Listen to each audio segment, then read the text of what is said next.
Okay, good day, guys. So we continue our lecture series from where we stopped. Today we look at control statements in C programming language. So let's open the slides and let's continue from where we stopped. Okay, here, just zoom in. Okay, here we talk about control structure. What is control? We have to watch sequential control. That's our default execution of programs that understood line by line. So then we also have the conditional control statement and making of decision using the default the if x constructs. If 5 is greater than 2, then output 5 is greater than 2. S, do the other one x. So we can also use, we have if s, we have s if, we also have switch statement here. Then the conditional if statement, the structure is in this form. Where we have the what? We have if, the keyword to check if, even we human beings do use the if statement in a lot of our discussion. If you're not coming today, please ensure you do the assignment tomorrow. Then that means that okay, we use the if in our daily transaction processes. Then let's see how it works. Then this is the if statement. So this is the condition. If this condition is true, or then if it's true, execute what is in this body of this statement here. Statement is true. But otherwise, then we can use the else statement. If it's not true, then we should do the other one. But imagine single statement embraces T is recommended. You can, although we do this thing, a lot of things in Java programming languages, even if C run in C, but it can be so cumbersome if we left this thing close without leaving it on close, you just execute the next statement below it, and that's the end. So if other statement below it, it won't be able to execute it. So it can lead to code confusion as well, or daggling something. So daggling errors. So we're going to look at it. We also see if statement here. We also have X statement. So I have some issue where in my slide there. So it's not showing the complete code. Can't let me just try so okay, I can get it done. Okay, this is it here. So I can just remove is this something? Okay. This okay. Here is it here. Just remove this block here. So that, or it possibly just enable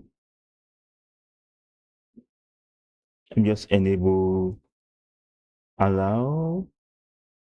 Don't worry about this. I just want to enable the allow breaks to float the other end. So okay, good. Here.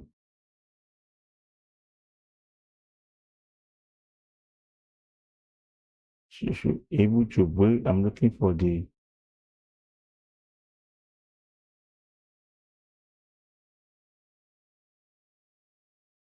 okay. So now let's continue let's come back here. So we have this, the incident 2, it disappeared. Then we look at this now. Let's look at the if else statement here. For example, we write the code here, if number 5, then let's check for the let's just check. Number is 5. Then we check the modulus. If it's equal to 0, condition is false. That means divide this number by 2, find the remainder of 2. In our previous video, we talked about the modulus operators. So then that means the number is even number. Understand? But since it's not even number here, this one is going to be what? Remainder 1, because 2 divided by 5 is still remainder 1. So that means it will go skip it. So the henceforth, we don't have what? S is not what? This one is executed. That means the number is 1. You can paste it in our code and run it. Then you can also have the nested if statement. The nested if statement, it works this way. We have the if condition statement here. For example, if the first condition here worked, Then it will check everything inside here again and execute it before it jumped outside of the code. If it does not work, if the condition here does not match, then it will not even touch everything inside this curly brace here. But if it works, that means it will touch it. But if it does not, it will just execute this line of code. So also see the if else ladder as well. If this statement, then else if. We also have else if, else if. We also have if, else if, else if, else if. In case, for instance, if the first gate is open, pass through, please drop the letter at the first gate. Else, if the second gate is opened, then in case you may want to have some several condition statements, but still on the same control flow. So can you just, this is the first statement, does not work, it check in, does not work, it check here again, until if there's nothing else that works, it just check in this place. Now, for instance, now let's look at this. Let's look at the first. Let's look at this example here. Let the score be 85. Grade. If score is greater than 90 or equal to 90, assign grade because it's equal to what? A. And S if the score is greater or equal to 80, just execute this. Instead, execute. In case this one does not work, maybe what the user scored is not less than 70. If it's less than 70, it will come here and execute D for the user. S, it assigns 0. Then we now have our grade. You can see that we have a global declarations here. It's global to this block statement here. You can see. So it assigned this. So we check this. So we already declared it globally. So we just assign it here. This is called variable declarations. This is called initialization. When we assign a value to it, it's called initialization. We can both declare and assign, just as this one. Let's call declaration plus initializations. That's what we have it here. Then we can have what? We'll be one here about the dangling braces. That what we see at the first one up. That we refuse to put the braces there. So it will advise to put the braces here, just like what we see here. Can you see? This code is misleading code. So we don't even see. So if this again, can you see? So this is misleading. Let's see the correct one, how it should be written. So how it should be. Can see if this, then open the braces here and closes the braces down. So if inside the game now have the if y, this is nested if statement. Then so else you don't do the next one. So always chooses the brace statement here. Then multi-way, you can also use the switch statements. This take a constant value. You just take a constant value of 1. Also, we have constant value. Then we have to ensure that we put break there. That means the code will not still continue. If we fail to put break there, the code will still continue to check other cases. So you continue, we run all the code. Once what you supply here, it's worked, then it's going to what? Apply that one. Else, it's going to what? Check for the other one. If nothing else work, it's going to what? Default statement. That is default statement is going to work. Just like what our if else statement is. So I'm going to demonstrate them with a sample. So now let's see this code here as well. Let's use the switch statement here. You can see switch statement here. If the character choice is this, choice, case, if you score A, point, you have this one. If the case one is B, you have this one. Just and you ensure you break it here. Remember, we terminate it with this for semicolon. It's like this one and that line, this and that statement. This is a complete statement. Once it ends with semicolon here, and that complete statement, once it also ends with semicolon there. Then we also have C as well. Same thing, just then immediate break can cause the execution to continue into the next line, into the next block. Right? Once explained, let's now compare some two integers together. Accept two integers. The exercise is one. Compare two integers to display if they are equal or which one is greater. For instance, let's just try and let's come to our control statement here. Let's try and check. This is control P4. That's control. So then we navigate to CD dot in cd if for other country control. So now I change directory, I navigate back to the, now I'm inside this directory now. Now let me create a file here and just create app.c. Now let's try to do that exact, include stdio.h, then int main, our default main. Then we have our return, so that I will not forget 0. Then we have the question says that, okay, let's sorry, you can see that where is it? It said accept two integers, display if they are equal or which is greater. That means you accept two integers from the user. So we use, let's just two integer int a, first is turned to 0, int b, we should accept two integers from the user, then we display the result here. Print f, enter the first number, so we have it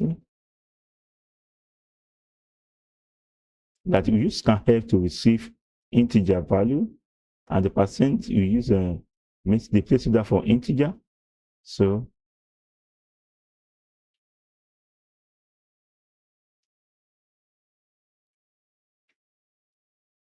okay, then we now have find the address of that number, that is a, our first number. Then print again to ask the user, if in case we don't put this statement here, the color is going to be blinking without knowing what you want to do. So, but it has to tell us something. That's the reason why we are putting this information to the user to be able to know what he has to do. Now let's print f, enter the second number. So, scan f,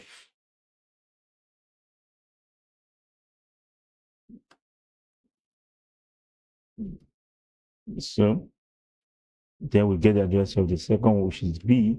We end the statement there. Then the question states that, okay, accept two integers. We have, okay, that one we do that. Display if they are equal or which one is greater. If they are equal, then we have to use the if statement now. If a is greater than b, then we should just, okay, print, just to tell us this message what. Or can you even check if they are equal? Let's use the statement. If A is equal to b, then they are equal. Can you, okay, this and b are equal. Understand? Then we have our new name. Then s, if they are not, you can say just, okay, point f, some d, and some d are not equal. So that's just, the program is already set now. It's set to run now. Let's compile. Let's just g +-o. Let's name it as what? App1, so that we know the name of the file. And what is the name of the file? +c. Let's compile. We have the file here, app1, the executable file. So we now have what? App1. Then it's telling us that we should enter the first number. Okay, let's, okay, 5.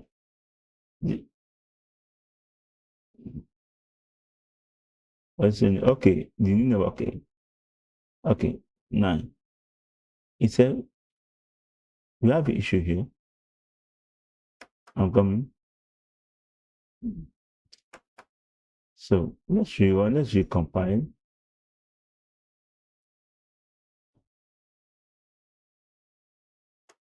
Enter the first number, 45, not equal.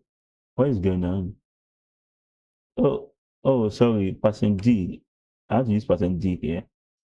So let me come back here, person D. Not taking an integer there. The place going is wrong. So 56 or 45. So no, 45. I have to remove this new line so that it's confusing me. Okay. Sorry for the last line. Let's check it. 78, 45. It said 45 and 78 are not equal. Let's try it now with the E, one that's very equal. 65, 78. Oh no, 65. 65 are equal. We can see that both the code is working. Then we have, let's look at what iteration and looping now. We move to iteration and looping. We use the while loop and the for loop and do while, for loop, and do while loop. Sometimes we also use the for semicolon, semicolon, for loop. I'm going to see them. That one is forever loops. We need to check some arrays of items. We need to check some series of items to loop over them. We have series of numbers, series of objects, series of items. We need to check them whether in array or in the list or in the vector something. We are going to check them. So now let's look at what to do. The while loop statement here.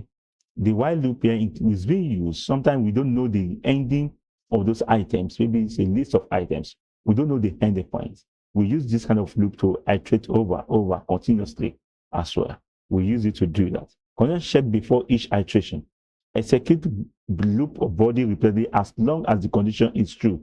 As long as this condition is true here, the code will continue to run every time. Now you want to know, if you write a program, if you write a program, whether the user to enter, maybe until the user enter the Hebrew number. If he has not entered the Hebrew numbers or he has not entered something, you should keep on telling the user that he should do that. For instance, let's just do that. For example, here, let's just create another app here. It could maybe app 2 just C. So you just copy for time's sake. You just copy this. Just because of time's sake, then we have this. It's on 0. Then let's just int number equal to 0, right? We continue to ask the user until the user enter the correct number. Yes, user must enter the what? Maybe even number, right? So then we check up y number modulus. Where's the modulus? Modulus 2 is not equal to 0. It's not, that means it's not even. I want to check whether no, it's not even number. But the first instance, we tell the user to enter, please enter a number. Then the scan F here, we get the number. Then we get the number here, and we type it here. So we get the number of the user. Then we get this number. We try it and we check it. If the number here is not the number entered is not, then we tell the user again. Error. Please enter an even number. An even number. So scan F, Z, then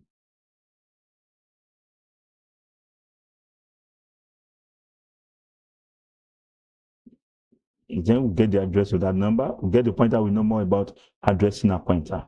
So then the user until this code continue to execute. Oh, if we finish and we're able to get through, then say, oh, success, send. Then we have it this way now. Now let's run this code now. Then we can have a G plus -O app2. My name is ascending app2 this C. Then we have app. Let's run it now. 2 dots. We run it. Please enter a number. If I enter 3, please error. Please enter an even number. Okay, 89. Please enter a new one. 779. Please error enter a new one. Okay, 880. Resources. We have an even number, right? It shows the check. It continues to check as long as possible. Since in this condition, the condition works. So that's how the condition statement to check. A lot of things can be done with it. Here also we check with a sample here that okay, why count is less than or equal to this, then do this. You keep on incrementing the, you can demonstrate this example, already have one already, count to 5, already increment the variables here. All it's doing here is that it can't. Firstly, assign, create a variable at the first one. It's always remember to create and initialize. If there's nothing yet, but just initialize to 0 or something by default, which is Boolean value just for false. Then why this is less than 5? Just keep on incrementing. Then after that, you just put out successful. Then with warning, infinite loop, ensure the condition shall become false. Yes, there's some situations where until this thing become, we just keep on looping, keep on looping, and that thing can even chop all the memory, can even make your system to freeze at the end of the day if there is no termination.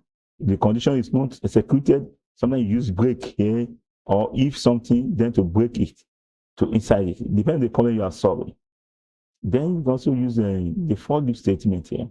The for loop stands here, count the number from this to this. By using initialization, this one enables us to, we know the beginning of the problem and we know the end of the problem. Okay, let's look from 100 to, let's look from 100, from 1 to 100. Let's find out all the whole numbers. You can even iterate them. You can just do something like this. For instance, let's create maybe maybe just app 3, app 3, app 3, 4. Okay, maybe I'll just say maybe app 4, maybe for example. I'm just name app 3 for the C. So we have this so 0. Then the first statement, for example, let's just put up, you can just the int, the one remember is initialization, then with condition and the update, the increment, or so let's start from 0. I will start from 1, right? So let's start semicolon. Remember it's separated by semicolon. I less than or equal to what? 100. So you should do that. I plus plus. You can use I plus plus, or you use I plus equal to 1. The increment operators, as we discussed in the last lectures. Then you can also say, we also say plus equals to 1. That means you should be counting in form of 2 or 3. If you want to say, okay, in form of 5, count them in iteration of 5. Just iteration of 5, it will work that way. You can just say now print what? That is in case you want them to print on a straight line, let's print everything on a horizontal line. Let's say %d. Let's give it a tab.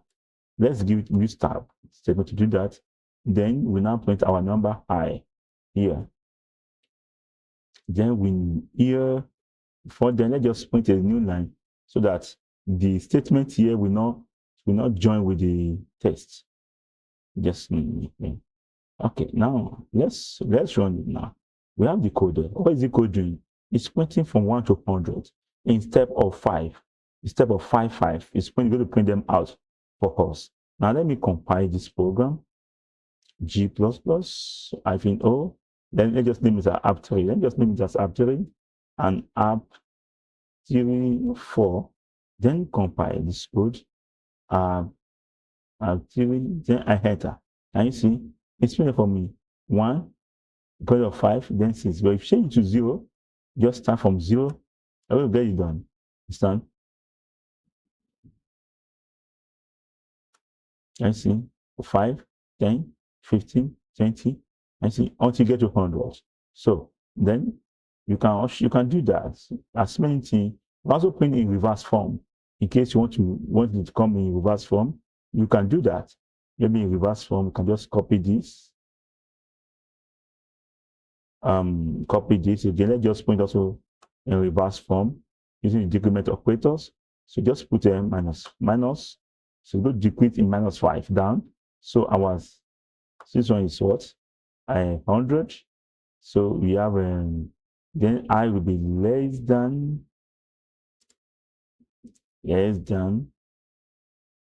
0. So we have it here now.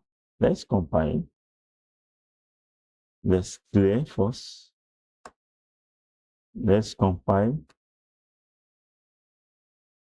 Do you have it here? You have it. Can you see 100, 95, 90? We put it in reverse form. So that means our first value is what? 100. We go down. We are going down where because the value of this I will be greater than 0, because I here sometimes will be 95, 90 something. In decrement operation, a -5. Understand? So it can also be a minus. You can also use minus something to do that. So that is the for loop operations. So you can also do another one for for loop operation here.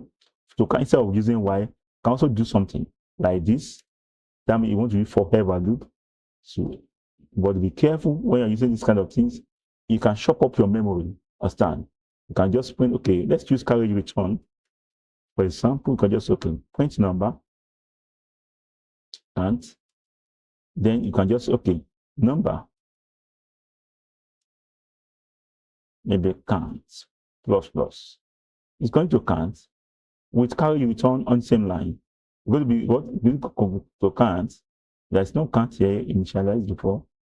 So it counts 0. So can you see? It's good what? Please don't execute this code. You may even need to what? To shut down your system, or it's going to freeze your system very soon. Understand? So you can just avoid that. Understand? So then we move to this line. So from iteration loop, you can see example is here. So we have example here. So it points from this to this, and can you see? You can demonstrate this example here, or other one as well. So do while loop as well. You do while loop well, something maybe you first want to do one, but just first carry out the first operation, then check for other conditions. It first check for other operations, and then you really use this. Maybe you just want to do one operation first. Other than don't do other, then you have to check some condition. That is why. But one thing you have to know is that one instance of it must run. Then you now check for this condition before it continues. That is why I'm just trying because of our time. You can see a sample. So you can see, in case you need a slide, let me know. Yes, chop up here. I can't be going to the code of the LaTeX to do it. So we apologize for that. Then also we have an example here where we have an array of numbers here. Then see we have numbers array. We'll come to array later. Then we have arrays of number 1, 2, 3, here, 7. Int target is equal to what? 8. Then size of numbers, this. In case you want to get the size as well, please don't worry about this code is somehow something. We get into read details and explain it. You want to know the size, the length, the size of this array will be what? The total element in the array. 1, 2, 3, 4, 5. That element there will be 5. You can just replace here as 5 instead of what? The size. In case you don't know the size of the array, you can use this from this method to calculate the array. You take the whole array into size of, and you take any element, not only in index 1. You can take any of these elements here. I take any of these elements here, not only 0. 0 is taking 2 as the first index, but you can take any as possible. If number this equal to the target is equal to 8, then you should print out what is the target here. Just to use for loop and carry out some assignment. You can carry out this thing on your own, run it. Any issue, please let me know. So other thing here, so also have other one. We have the loop, jump and continue. Sometimes we also want to check, just what we did in class. Sometimes we check if something is this, continue with just once any I is less than or equal to 0, it will continue. It's going to skip. It doesn't mean it's going to print it out. It's going to jump out of that place.